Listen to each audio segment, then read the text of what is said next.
할렐루야. 오늘도 은혜의 보좌 앞으로 나오신 우리 사랑하는 성도님들 한 분 한 분을 예수님의 이름으로 환영하고 축복합니다. 우리 지난 주일 말씀 기억하시면서 이렇게 옆 사람에게 함께 인사했으면 좋겠습니다. 하나님께서 당신의 아픔을 돌보십니다. 하나님께서 당신의 아픔을 돌보십니다. 다시 한 번 더 이렇게 인사할까요? 고난은 축복을 담는 그릇입니다. 고난은 축복을 담는 그릇입니다. 이 말씀처럼 하나님께서는 우리 모든 아픔을 아시고 그 아픔을 축복으로 변화시키심을 믿으며 고통 속에서도 하나님께 순종하며 살아가실 수 있는 저와 여러분 되시기를 예수님의 이름으로 축복합니다. 오늘은 새 시리즈의 첫 시간인데요. 앞으로 우리가 함께 수요일마다 나눌 이 말씀의 주제는 바로 성경의 중심 예수 그리스도입니다. 우리가 읽는 이 성경은요, 이 성경 전체가 단 한 사람을 가리키고 있다고 해도 과언이 아닌데요. 그 사람은 과연 누구일까요? 예, 맞습니다. 바로 예수 그리스도이십니다. 앞으로 매주 수요일마다 이 창세기부터 시작을 해서요, 요한계시록까지 성경의 각 부분이 어떻게 우리 주 예수 그리스도를 가리키고 있는지 말씀을 통해 함께 나누는 시간을 가질 텐데요. 어떻게 기대가 되십니까? 기대가 되십니까? 네, 매주 이 시간 전해지는 말씀을 통해서 점차 말씀을 알아가고 또 무엇보다도 그 말씀이 가리키는 우리 사랑하는 예수님에 대해서 더욱 깊이 알아가실 수 있는 저와 여러분 될 수 있기를 예수님의 이름으로 축복합니다. 여러분, 그 프랑스의 실존주의 철학자 장폴 사르트르라는 사람이 있습니다. 20세기를 대표하는 철학자 가운데 한 사람인 이 사르트르는요, 오늘날까지도 많은 사람에게 큰 영향을 미치고 있는데요. 특별히 그가 남긴 말 가운데 가장 유명한 문장이 하나 있습니다. 그게 뭐냐면 인간의 실존은 본질에 앞선다. 인간의 실존은 본질에 앞선다라는 말입니다. 처음 들으면 굉장히 어려운 말처럼 들리는 이 말은 생각보다 그렇게 어려운 말은 아닌데요. 쉽게 예를 한번 좀 들어보겠습니다. 어떤 한 사람이 의자를 만들려고 한다라고 생각을 해보겠습니다. 그렇다면 그 의자를 만들기 전에 의자를 만드는 목적과 또 그 의자의 설계도가 있어야겠죠. 이 의자에는 4개의 다리가 있었으면 좋겠고, 이 의자는 사람이 앉는 데 사용할 것이고, 이런 모양이었으면 좋겠다. 그런 식으로 이 의자를 만드는 목적과 의미가 먼저 정해지고요. 그러고 난 다음에 이제 실제로 의자를 만들게 됩니다. 의자의 목적과 의미, 즉 의자의 본질이 먼저 있고 난 다음에 그 다음에 의자의 실제 존재, 의자의 실존이 존재하는 것이죠. 즉 의자는요, 의자의 본질이 먼저 있고 난 다음에 그 다음에 의자의 실존이 있는 이 본질이 앞서고 실존이 나중인 존재라는 것입니다. 의자뿐만 아니라요, 제가 지금 사용하고 있는 마이크도 마찬가지고요, 우리가 평소 타고 다니는 자동차도 마찬가지입니다. 그 물건이 존재하기 전에 이미 그 물건의 목적, 그 물건의 본질이 있었습니다. 그리고 그 이후에 그 물건이 만들어지게 된다는 것이죠. 이처럼 어떠한 사물의 본질은요, 실존보다 앞서게 되는 것이죠. 그런데 사르트르는요, 인간만큼은 다르다고 이야기를 합니다. 인간은 이미 목적을 가지고 태어난 존재가 아니라는 것입니다. 인간은 일단 먼저 세상에 태어나 실존하게 되었고, 그 이후에서야, 태어난 이후에서야 자기의 선택과 행동을 통해서 스스로 자신의 의미와 목적을 만들어 나간다라는 것이죠. 내가 무엇을 위해서 살아야 할지, 내가 무엇을 하면서 살아야 할지, 그것들이 이미 나에게 주어져 있는 것이 아니라 내가 살아가면서 스스로 선택하고 결정해 나간다라는 것입니다. 그래서 그는 그것을 이렇게 말합니다. 인간의 실존은 본질에 앞선다. 조금 더 쉽게 말하면 이런 이야기입니다. 나는 내가 누구인지 내 스스로 결정한다. 내 삶의 목적은 내가 만든다. 내가 원하는 삶이 곧 나의 정체성이다. 이것이 바로 그가 주장하는 실존주의 철학의 핵심입니다. 그런데 여러분, 오늘 우리가 살아가고 있는 이 세상은 사르트르가 말하는 실존주의 철학으로 가득 차 있다고 해도 과언이 아닙니다. 사람들은요, 내 인생은 나의 것이라고 이야기합니다. 그리고 그렇게 나의 소유인 나의 인생을 위하여 내가 하고 싶어 하는 것, 내가 좋아하는 것들을 발견하면서 그것에 자신의 삶의 목적과 의미를 부여하며 살아갑니다. 그래서 대부분의 사람들은요, 자신의 행복에 삶의 목적과 의미를 부여하며 살아가곤 합니다. 남에게 피해를 주지 않는 선에서, 사회적 금기나 범죄를 저지르지 않는 선에서 자신이 누릴 수 있는 최대한의 행복을 추구하며 살아간다라는 것입니다. 그래서 많은 사람들이요, 아니 대부분의 사람들이요, 더 행복한 자기 자신, 더 행복한 나 자신을 만들어 가기 위해 끊임없이 애를 쓰곤 하는 것이죠. 아이들은요, 좋은 대학에 가기 위해 애를 쓰고요, 성인이 되면 좋은 직장, 좋은 직업을 갖기 위해서 애를 씁니다. 더 나아가서 나의 행복을 보장해 줄 수 있는 많은 돈과 좋은 집과 좋은 차와 좋은 배우자를 얻기 위해 사람은 최선을 다해 살아갑니다. 그런데 이것은 그리스도인들도 결코 예외는 아닙니다. 그리스도인들도 마찬가지로 자신의 행복이 그 인생의 본질인 것처럼, 목적인 것처럼 그렇게 자신의 행복을 자기 인생의 최우선 가치로 여기며 살아가는 경우가 너무나도 많다는 것이죠. 그러나 사랑하는 성도 여러분, 과연 성경 또한 그러한 실존주의 철학과 똑같은 메시지를 우리에게 전하고 있을까요? 인간은 목적 없이 태어난 존재다. 인간은 스스로의 선택으로 자신의 인생의 목적을 정하며 살아가는 존재다. 성경 또한 우리에게 그렇게 말씀하고 있을까요? 그렇지 않다라는 것입니다. 성경은요, 인간이 스스로 자신의 삶의 목적을 만들어가는 존재가 아니라고 말씀합니다. 오히려 그와 반대로 하나님께서 이미 분명한 목적을 가지고 사람을 창조하셨다라고 선언하고 있습니다.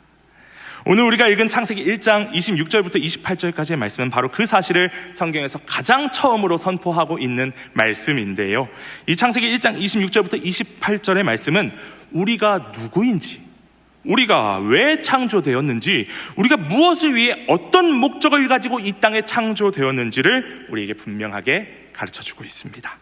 바라기는 오늘 말씀을 통하여서 하나님께서 우리에게 부여하신 우리의 본질이 무엇인지 함께 살펴보고, 예수 그리스도 안에서 그 본질을 다시 회복하는 은혜가 저와 여러분 우리 모두에게 있기를 예수님의 이름으로 축복합니다.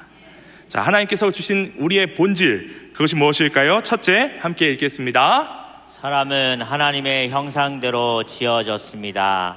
우리 오늘의 본문 26절을 다시 한번 함께 읽도록 하겠습니다. 하나님이 가라사대 우리의 형상을 따라 우리의 모양대로 우리가 사람을 만들고 그로 바다의 고기와 공중의 새와 육축과 온 땅과 땅에 기는 모든 것을 다스리게 하자 하시고. 자, 이 본문 26절의 말씀을 통해서요, 우리는 하나님께서 어떤 목적을 가지고 우리를 지으셨는지 금세 발견할 수가 있습니다. 무엇이죠? 다스리게 하자라는 것입니다. 다스리게 하자. 그리고 인간을 창조하신 이후에 28절에 또 한 번 반복해서 창조하신 남자와 여자에게 하나님께서는 이렇게 말씀하십니다. 생육하고 번성하여 땅에 충만하라, 땅을 정복하라, 모든 생물을 다스리라.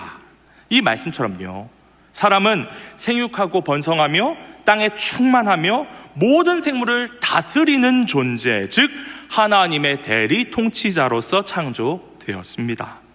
그런데 여러분, 오해하시면 안 됩니다. 아까 그 말씀에 땅을 정복하라, 이 정복하다라는 단어가 다분히 이제 군사적인 의미를 담은 단어이다 보니까요, 이 단어를 보고 우리가 모든 땅과 만물을 차지하고 막 우리의 발 아래 두고 우리 마음대로 착취하라는 의미로 물론 여러분은 그렇게 생각하지 않으시겠지만요, 과거 제국주의 시대는 어땠느냐, 이 성경 구절을 근거로 강대국이 약소국을 짓밟고 자연환경을 마음대로 무분별하게 파괴하는 것을 정당화하는 그런 근거 구절로 이 구절이 쓰이기도 했었더라는 것입니다.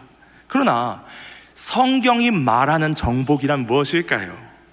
성경이 말하는 정복이란 남의 땅을 차지하고 짓밟고 착취하는 것이 절대 아닙니다. 성경이 말하는 정복이 뭐냐면, 여러분, 이 땅을 정복하라는 구절에서 이 정복하다라는 단어는 히브리어로 카바쉬인데요. 이 카바쉬라는 것이 어떤 의미를 담고 있냐면 개간하다라는 의미를 담고 있습니다. 그러니까 하나님께서 땅을 정복하라고 하시는 것은요, 마치 이 밭을 개간하는 것처럼 일구어지지 않는 땅을 개간하는 것처럼 아직 질서가 잡히지 않은 야생의 상태를 하나님의 뜻대로 아름답고 질서 있게 일구고 개간하는 행위를 의미합니다. 그러니까요, 하나님의 뜻대로 다스려지지 않는 땅을 하나님의 뜻대로 하나님의 질서 안에 다스려지도록 변화시키는 것, 그것이 바로 땅을 정복하라 라는 구절의 의미인 것이죠. 다시 말하자면 하나님께서 인간에게 맡기신 참된 사명은 온 세상이 하나님의 질서와 하나님의 뜻 아래 다스려질 수 있도록 하라는 것입니다. 우리가 함께 기도할 때 흔히 이렇게 기도하곤 하죠. 정치, 경제, 사회, 문화, 교육, 의료, 예술, 국방, 종교, 가정 모든 영역과 사회 구석구석까지 하나님의 공의와 공법으로 다스려질 수 있도록 만드는 것. 그리하여 우리나라를 넘어서 모든 나라와 모든 민족이 바로 하나님의 뜻이 이루어지는 하나님의 나라가 될 수 있게 만드는 것, 그것이 하나님께서 우리에게 부여하신 우리의 본질이자 우리의 사명이라는 것입니다. 그런데 여러분, 여기서 한 가지 질문이 생깁니다. 왜 하나님께서는 그런 인간을 창조하실 때 왜 굳이 하나님의 형상대로 인간을 창조하셨을까요? 과거에서는 늘 항상 이런 궁금증을 가지고 있었습니다. 하나님께서는 왜 나를 이런 형상으로 창조하셨는가? 아니, 새처럼 좀 날 수 있게 만드셨더라면 우리가 이리저리 막 날아다니면서 외국에도 막 다니면서 편하게 전도할 수 있지 않겠습니까? 그런데 그럼에도 불구하고 하나님께서 우리를 새나 어떤 다른 동물의 형상이 아니라 하나님의 형상으로 지으신 것에는 그에 대한 하나님의 특별한 목적이 담겨져 있다는 것입니다. 그 하나님의 목적을 이해하기 위해서는요, 우리가 이 창세기가 쓰여졌던 시대, 이 당시 사람들이 살았던 고대 근동의 문화를 조금 알 필요가 있는데요. 고대 근동 시대에 이 각 나라를 다스리는 각 나라의 왕들이 있지 않았겠습니까? 그런데요, 이 왕들은요, 자신의 통치권이 직접적으로 미치지 못한 왕국의 먼 지역, 이 먼 지역에는요, 이 사진 보이시죠? 네, 이 사진처럼요, 자신의 형상을 본딴 그러한 석상을 세워놓곤 했습니다. 그런데 왜 이러한 석상을 이 자신의 통치권이 잘 미치지 않는 먼 땅에 세워 두었을까요? 거기에는 두 가지 중요한 이유가 있습니다. 첫째는요, 그 땅이 누구의 통치를 받는 땅인지 알리기 위해서였습니다. 예를 들어서 어떤 나라의 국경 지역에 저런 이 왕의 형상을 본뜬 석상이 세워져 있으면 그 석상이 의미하는 바는 이것입니다. 아, 여기서부터는 저 왕의 나라구나. 이곳은 그 왕의 통치를 받는 땅이구나. 왕이 직접 그곳에 있지 않아도, 왕의 통치가 차마 그곳까지 미치지 못해도 왕의 형상이 서 있는 것만으로 사람들은 그곳이 누구의 다스림을 받는 땅인지를 인지할 수 있었고요, 내가 그 땅에 있을 때는 저 왕의 통치를 받는구나 라는 사실을 알게 되었다라는 것이죠. 두 번째는요, 백성들이 그 왕을 기억하고 그 왕을 예배하게 하기 위해서였습니다. 백성들은요, 그 땅에 세워진 이 왕의 형상을 보면서 아, 우리의 왕은 이분이시구나, 아, 우리는 이 왕의 백성이구나, 그렇게 그들의 왕이 누구인지를 기억하고 되새기곤 했습니다. 또 때로는 그 형상 앞에서 인사를 하고 절을 하면서 왕에게 충성을 표현하기도 했습니다. 그 왕의 형상을 보면서 왕을 예배했던 것입니다. 이처럼 왕의 형상은요, 단순한 조각상이 아니었습니다. 왕의 권위와 통치를 그 땅 가운데 드러내는 상징이었습니다. 바로 이러한 배경 속에서 하나님께서는 우리를 향하여 말씀하십니다. 우리가 우리의 형상을 따라 사람을 만들자. 여러분, 하나님은 우리를 하나님의 형상을 따라 창조하셨습니다. 왜 그렇게 하셨을까요? 하나님께서는 우리를 통하여 온 세상이 하나님의 나라라는 사실을 드러내기 원하셨기 때문입니다. 하나님께서는 우리를 이 땅 곳곳에 세워두시며 말씀하시는 것입니다. 네가 서 있는 바로 그 땅이 나의 통치가 임하는 나의 땅이다. 나는 너를 통하여 그 땅의 사람들이 나를 만나고 나를 예배하게 되기를 원한다. 여러분 아멘이십니까? 그래서 여러분 그런 찬양도 있지 않습니까? 나를 통하여라는 제목의 찬양인데요, 가사가 이렇습니다. 지금 서 있는 이곳에서 높임을 받으소서. 내가 밟는 땅 주님의 땅이니 하늘이 주의 이름 높이 올리며 넓은 바다가 주를 노래해 모든 만물 주를 경배 모든 입술 주를 찬양해 천지를 만드신 만물의 통치자 높임을 받으소서. 아멘. 이 찬양의 가사처럼요, 하나님의 형상을 본딴 우리를 통하여서 우리가 밟는 모든 땅이 하나님의 땅이 되고 우리를 통하여서 모든 만물이 주님을 예배하게 되는 그 놀라운 역사가 일어나야 한다는 것입니다. 그리고 바로 그것이 하나님의 형상으로 지음받은 우리에게 주어진 우리의 본질이라는 것이죠. 사랑하는 여러분, 우리의 삶 전체가 하나님을 나타내는 삶이 되어야 합니다. 가정에서 부모로서 혹은 자녀로서, 직장에서 직장인으로서, 학교에서 학생으로서 살아가는 모습, 평소에 사람들과 대화하는 그 모습까지도 사람들이 그 모습을 보면서 하나님을 떠올릴 수 있어야 한다는 것입니다. 예수님께서도 우리에게 같은 말씀을 하셨습니다. 예수님께서는 마태복음 5장을 통하여서 우리에게 이렇게 말씀하십니다. 너희는 세상의 빛이라. 이같이 너희 빛을 사람 앞에 비추게 하여 저희로 너희 착한 행실을 보고 하늘에 계신 너희 아버지께 영광을 돌리게 하라. 아멘. 우리 옆 사람에게 이렇게 고백합시다. 당신은 하나님의 형상이십니다. 당신은 하나님의 형상이십니다.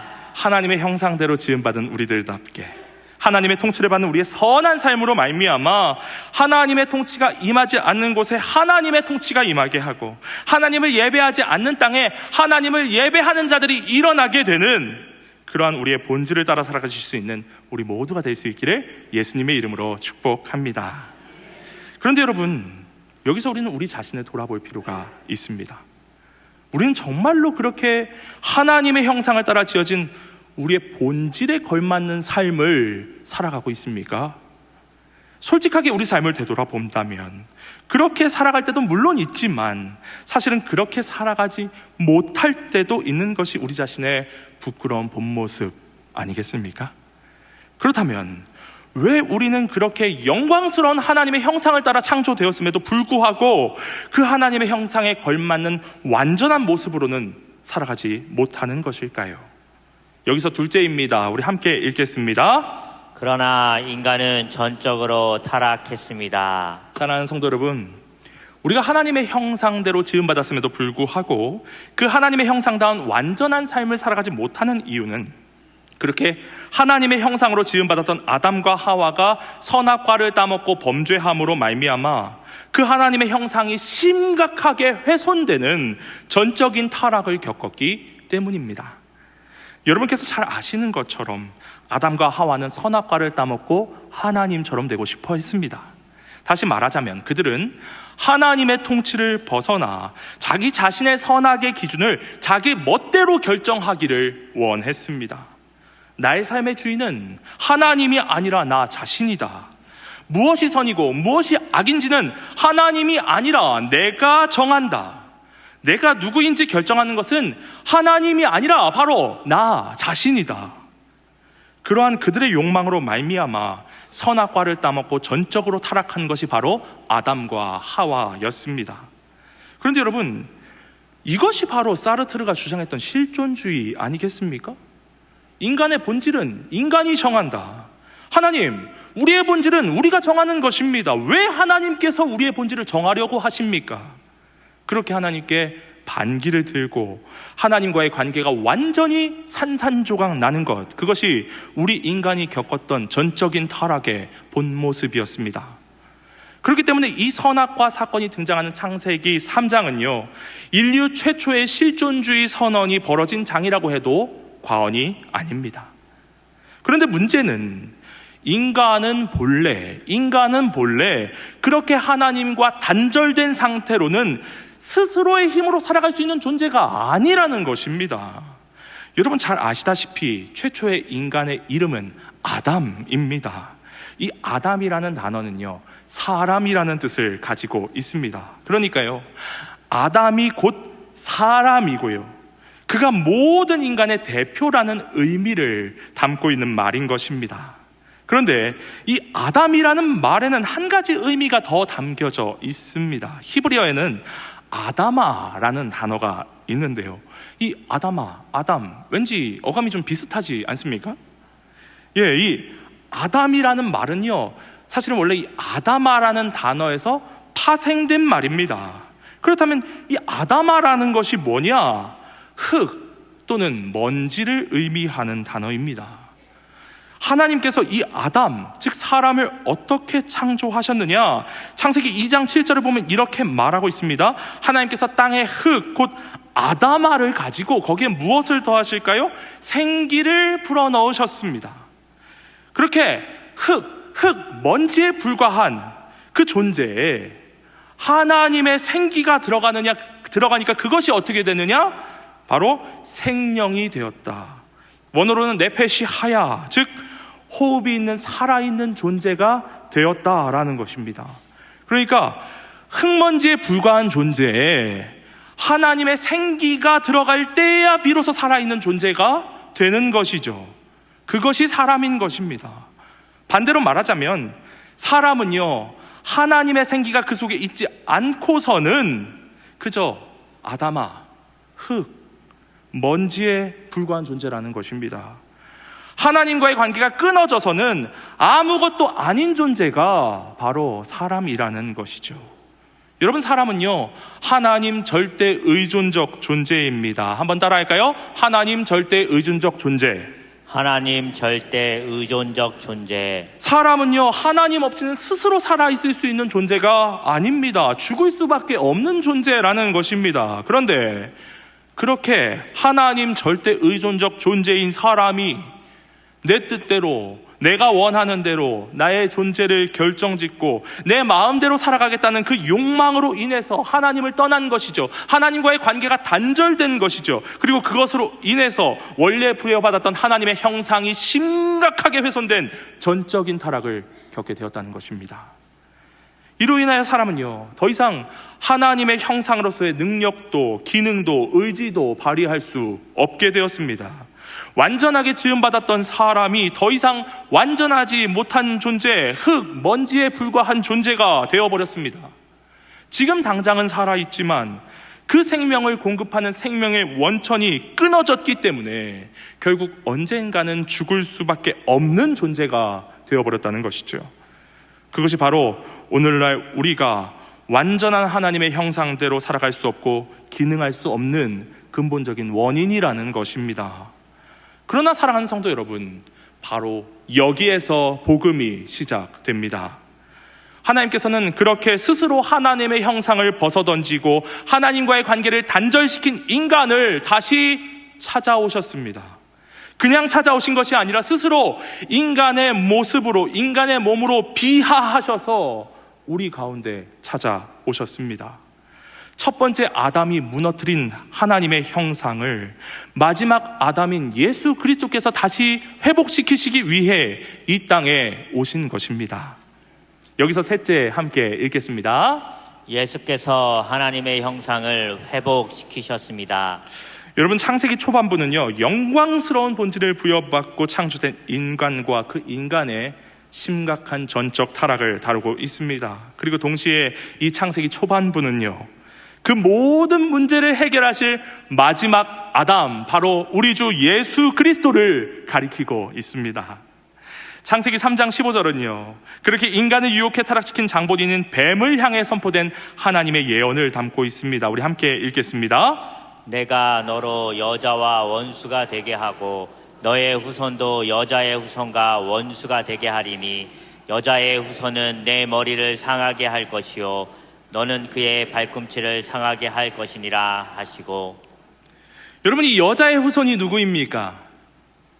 이 여자의 후손은 바로 우리 주 예수 그리스도, 동정녀 마리아를 통해 여자의 몸을 통해 이 땅 가운데 오신 우리 주 예수 그리스도이십니다. 하나님께서는 이 창세기 3장 15절을 통해서 너무나도 직접적으로 우리에게 예수 그리스도를 보여주고 계십니다. 첫 번째 아담이 뱀의 유혹에 빠졌을 때 마지막 아담이신 예수께서는 광야에서 그 옛뱀 사단의 시험을 물리치셨습니다. 첫 번째 아담이 선악과를 먹고 나의 인생은 내가 결정하겠다, 하나님의 뜻을 따르지 않겠다, 내 마음대로 살겠다 불순종할 때 마지막 아담이신 예수께서는 겟세마네 동산에 올라 내 원대로 마옵시고 아버지의 원대로 하옵소서라고 말씀하시며 하나님 앞에 완전한 순종의 모습을 보여주셨습니다. 이로 인하여 첫째 아담의 불순종으로 인하여 전적인 타락을 겪었던 우리가 마지막 아담이신 예수 그리스도의 순종으로 인하여 온전한 회복을 경험하게 된 것입니다. 그런데 여러분, 우리가 평소에 이 십자가 사건을 바라볼 때 단순히 내 죄를 용서받고 구원받게 된 사건 정도로 바라보게 되기가 쉬운데요, 사실 예수 그리스도의 십자가는 단순히 우리의 죄만 용서받게 된 그런 사건이 아닙니다. 예수님께서 우리를 위해 하신 일이 단순히 죄를 용서하시는 것으로 끝났다고 생각하시면 안 됩니다. 우리는 예수 그리스도의 십자가를 믿음으로 말미암아 죄 용서받았을 뿐만 아니라 새 사람을 입었습니다. 우리 골로새서 3장 10절 말씀을 함께 읽겠습니다. 새 사람을 입었으니 이는 자기를 창조하신 자의 형상을 쫓아 지시게까지 새롭게 하심을 받은 자니라. 아멘. 여러분, 사도 바울은요, 우리가 그리스도를 통해 새 사람을 입었고 다시 하나님의 형상을 따라 새롭게 하심을 받았다라고 이야기하고 있습니다. 우리는 예수 그리스도로 말미암아 죄 사함만 받은 것이 아니라 아담의 죄로 인하여 심각하게 훼손되었던 하나님의 형상까지도 다시 회복하게 된 것입니다. 물론 아직 완전하지는 않습니다.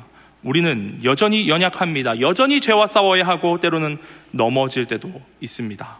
그러나 분명한 것은 우리의 방향이 바뀌었다라는 것입니다. 이전에는 죄를 향해 달려가는 사람이었다면 이제는 하나님을 향해 나아가는 사람이 되었습니다. 이전은 내 뜻을 이루는 것이 나의 본질이었다면 이제는 하나님의 뜻을 이루는 것이 우리의 본질이 되었다라는 것이죠. 그렇기 때문에 이제 우리는 하나님께서 창세기 1장에서 우리에게 맡겨주신 그 사명대로 우리의 직장, 우리의 가정, 우리의 교회에서 그 하나님의 통치를 드러내고 세상 가운데 하나님의 형상을 비추며 살아가야 할 줄로 믿습니다. 이제는 예수께서 십자가를 통하여 회복시키신 우리의 본질을 따라서 내가 밟는 모든 땅 가운데 하나님의 통치가 임하게 하고 나를 통하여 하나님의 모습을 세상 가운데 드러내는 우리 모두의 삶이 될 수 있기를 예수님의 이름으로 축복합니다. 사랑하는 성도 여러분, 이제 말씀을 맺고자 합니다. 오늘 우리는 인간의 본질은 무엇인가, 인간은 어떤 존재인가에 대한 말씀을 나누었습니다. 세상은 말합니다. 네가 네 자신을 정의하라. 네가 원하는 삶을 살아라. 너의 행복이 가장 중요하다. 너의 인생은 네가 만들어가는 것이다. 이것이 사르트르가 말했던 실존주의입니다. 그러나 그렇게 내가 원하는 대로, 내가 바라는 대로 나만의 목표를 정하고 살아가는 인생이 정말로 행복한 인생일까요? 얼마 전 저는 인터넷에서 이런 제목의 글 하나를 본 적이 있습니다. 고대 합격한 아들이 엄마에게 받은 문자라는 제목의 글이었습니다. 고려대 합격한 아들의 이야기라니까 당연히 엄마가 너무 기쁘고 자랑스러워서 아들을 칭찬하고 격려하는 그런 메시지를 보냈겠구나, 그렇게 생각하고 제목을 클릭했는데요, 내용은 제가 생각했던 것과는 완전히 딴판이었습니다. 너무 이 내용이 살벌해서 욕설들은 자체적으로 제가 지웠습니다. 근데 그 어머니가 고려대 합격한 아들에게 무슨 말을 퍼붓고 있느냐, 한심한 땡땡, 게으르고 공부하기 싫어한다, 학교도 못 다니던 땡땡, 시간 많고 하는 일 없는 애, 딱 8학기 동안 등록금 용돈 되고 서로 끝내자, 쪽팔려서 다른 엄마들한테 그냥 고대 붙었다고 했다, 이런 살벌한 말들을 퍼붓고 있습니다. 대체 왜 이런 말들을 고려대씩이나 붙은 아들에게 퍼붓고 있는지 도무지 저는 이해할 수가 없었는데요. 밑에 부연 설명이 달린 걸 보니까 엄마가 왜 아들에게 이런 살벌한 말들을 퍼붓고 있는지 알 수가 있었습니다. 친구들은 다 의대 갔는데 아들은 그냥 고려대 상경계열에 합격한 게 이 어머니에게는 불만이었던 것이죠. 그래서 아들이 고려대에 합격했음에도 불구하고 기뻐하고 행복해하는 것이 아니라 엄청난 분노에 휩싸여서 화를 주체하지 못하는 것입니다. 그렇게 명문대에 합격한 아들을 자랑스러워하기는커녕 아들에게 연을 끊자고 말하는 이 어머니의 모습을 보면서 저는 다른 게 비극이 아니고 바로 이것이 비극이 아닌가 하는 생각이 들었습니다. 사랑하는 여러분, 이 어머니가 왜 이런 괴물 같은 분이 되었을까요? 어느 순간 이 어머니의 삶의 목적이 아들을 의대에 보내는 것이 되어버렸기 때문입니다. 자기 욕심대로 마음껏 자기 욕망을 따라 인생의 목적을 아들 의대에 보내는 것으로 정했더니 아들이 고려대에 합격했음에도 불구하고 이제는 연을 끊자면서 아들 가슴에 비수를 꽂는 그런 괴물 같은 엄마가 되어버렸다는 것이죠. 여러분, 이런 모습을 보시면서도 인간이 자신의 욕망을 따라 자기 본질을 정하고 끝없는 욕심으로 세운 자기 목표를 따라 살아가는 것이 정말로 행복한 인생이라 여기실 수 있으시겠습니까? 인간은 자기 욕망을 따라 스스로 삶의 목적을 만들어갈 때 결코 행복해질 수 없습니다. 왜냐하면 우리는 그렇게 창조된 존재가 아니기 때문에 그렇습니다. 기차는 철길 위를 달리도록 만들어진 존재입니다. 그렇기 때문에 기차는 철길 위를 달릴 때 가장 안정적이고 빠르게 달려나갈 수가 있습니다. 그런데 만약에 기차가 나는 답답한 철길 위가 싫다, 나는 지금부터 내가 원하는 길을 달려나가겠다, 그렇게 철길 밖으로 달려나간다면 우리는 그것을 가리켜 사고라고 부릅니다. 인간도 마찬가지입니다. 하나님께서는 이미 우리를 지으시기 전부터 분명한 목적을 가지고 계셨습니다. 그리고 그 목적에 합당하게 하나님의 형상을 따라 우리를 지으셨습니다. 심지어 한번 잃어버렸던 형상을 예수 그리스도를 통하여 다시 되찾게까지 하셨습니다. 그렇기 때문에 우리는 우리의 욕망을 따라 살아갈 때는 괴물이 될 수밖에 없습니다. 그러나 하나님의 뜻을 따라 살아갈 때, 하나님의 형상을 따라 살아갈 때 비로소 우리는 행복해질 수 있는 것입니다. 세상은 오늘도 우리에게 외칩니다. 네가 네 마음대로, 네 욕심대로, 네 욕망을 따라 살아라. 세상은 우리에게 우리의 욕망을 따라 사는 괴물이 되라고 이야기합니다. 그러나 우리는 이미 우리의 본질을 알고 있는 사람들입니다. 바라기로는 우리를 하나님의 형상으로 창조하시고 예수 그리스도로 말미암아 다시 하나님의 형상으로 회복시키신 그 하나님 주신 사명을 따라서 날마다 우리의 삶의 자리에서 하나님의 통치와 하나님의 사랑을 드러내며 살아가실 수 있는 저 여러분 모두가 되시기를 예수님의 이름으로 축복합니다. 이 시간 다 함께 기도 제목을 읽고 기도하는 마음으로 함께 읽도록 하겠습니다. 사랑의 하나님, 하나님의 뜻을 벗어나 내 욕망과 내 기준을 최우선으로 구하며 살았던 모습을 회개합니다. 예수 그리스도의 십자가 은혜로 회복시켜 주신 하나님의 형상이라는 거룩한 본질을 붙들게 하옵소서. 우리가 서 있는 가정과 직장, 학교와 삶의 모든 자리에서 하나님의 통치와 사랑을 담대히 드러내는 영광스러운 대리 통치자의 삶을 살게 하여 주옵소서. 아멘. 제가 기도하겠습니다. 사랑과 은혜가 풍성하신 하나님 아버지, 오늘 말씀을 통해 우리 인생의 진정한 본질이 무엇인지 다시 깨닫게 하시니 감사드립니다. 이 시간 내 뜻대로 삶의 목적을 정하고 욕망을 따라 살아가며 하나님과의 관계를 단절시켰던 우리의 교만과 타락을 고백하오니 주여 용서하여 주시옵소서. 이제 우리가 십자가로 회복된 거룩한 본질을 붙들게 하옵소서. 하나님께서 우리를 이 땅에 하나님의 대리 통치자로 세우셨사오니 우리가 밟는 모든 땅이 하나님의 통치가 임하는 거룩한 땅이 되게 하시고 우리를 통하여 세상이 하나님을 보고 예배하는 놀라운 역사가 일어나게 하여 주옵소서. 우리를 창조하시고 회복시키신 우리 주 예수 그리스도의 이름으로 기도하옵나이다. 아멘.